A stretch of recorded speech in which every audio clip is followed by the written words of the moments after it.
पर जब आप भगवा वस्त्र धारण करके आप संसद में जाते हैं और उसके बाद आप चीफ मिनिस्टर बनते हैं, तो एक ग्रुप है जो समझता है कि ये बहुत ही राइट विंग है, ये बहुत ही हिंदुत्ववादी हैं और हर चीज को भगवा कर दिया, तो फिर मतलब it's only for Hindus, he is a chief minister only for Hindus. ये इंटरनेशनली भी लिखा जाता है, अखबारों में ऑपेड एडिट्स आते हैं कि ये बहुत ही एक्सट्रीम राइट विंग है, एक्सट्रीम हिंदुत्ववादी हैं। उनके कपड़ों से ही पता लग रहा है कि हर चीज भगवा है। देखिए, मैं पिछले 6.25 वर्ष से अधिक समय से उत्तर प्रदेश का मुख्यमंत्री हूं जी। हमारी पार्टी और हमारे नेतृत्व ने मुझे 2017 में, मार्च 2017 में दायित्व दिया था, और 2017 से उत्तर प्रदेश में कोई दंगा तो नहीं हुआ। मुझे एक बात बताइए, दंगा होता था तो केवल हिंदू मरता था क्या? केवल हिंदू की संपत्ति चलती थी? अगर दंगा होता था, अगर हिंदू मरता था तो मुस्लिम भी मरते थे। हिंदू व्यापारी की संपत्ति जलती थी तो उसके सटे हुए मुस्लिम व्यापारी की संपत्ति भी जलती थी।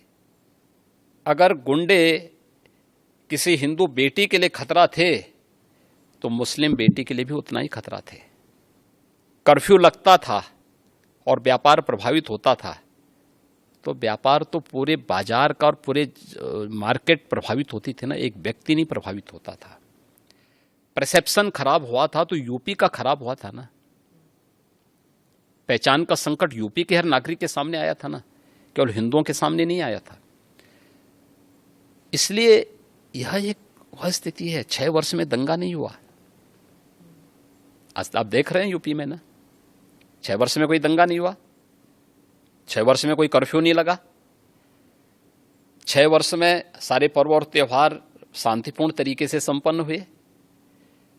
ये बड़ी बड़ी बातें करने वाले लोग देखें तो कैसे चुनाव होने, नगर निकाय का चुनाव, पंचायत चुनाव यूपी का, विधानसभा का चुनाव यूपी का, और वेस्ट बंगाल में भी पंचायत के चुनाव हुए थे। क्या हाल हुए थे? वे लोग वेस्ट बंगाल बनाना चाहते हैं देश को, जिस प्रकार से वेस्ट बंगाल में भी टीएमसी की गवर्नमेंट ने किया था। दोनों में अंतर है। हमने ढोंग नहीं किया, कोई पाखंड नहीं किया। हर एक को चुनाव लड़ने का अधिकार, उसका अधिकार है भाई, उसको मिलना चाहिए। वो चुनाव लड़े, जीतने की सामर्थ्य होगी जीतेगा। हमें सामर्थ्य होगी हम जीतेंगे, हमें सामर्थ्य नहीं है तो नहीं जीतेंगे, और नहीं जीतना चाहिए हमें अगर हमें सामर्थ्य नहीं है तो। लेकिन अगर कोई व्यक्ति विरोधी ही क्यों ना हो, अगर उसमें सामर्थ्य है, योग्यता है, उसको जीतना चाहिए। उसका लोकतांत्रिक अधिकार है। कैसे हम उससे उसे वंचित कर सकते हैं? लेकिन कुछ लोग सत्ता में आकर के जबरन पूरी व्यवस्था को कैद कर देना चाहते हैं, और जो वेस्ट बंगाल में हमको देखने को मिला सबको, कैसे वहां विरोधी कार्यकर्ता दलों के कार्यकर्ताओं को मारा गया।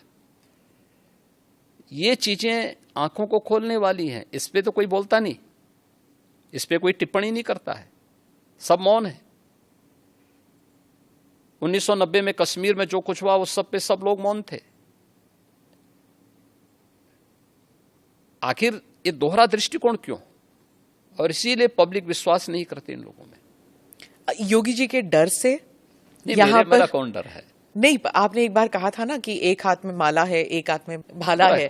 तो एक आपका एक जो आक्रामक तरीका है टू डील विद माफिया, क्या इसकी वजह से यहाँ पर है? नहीं, देखिए, हम लोग तो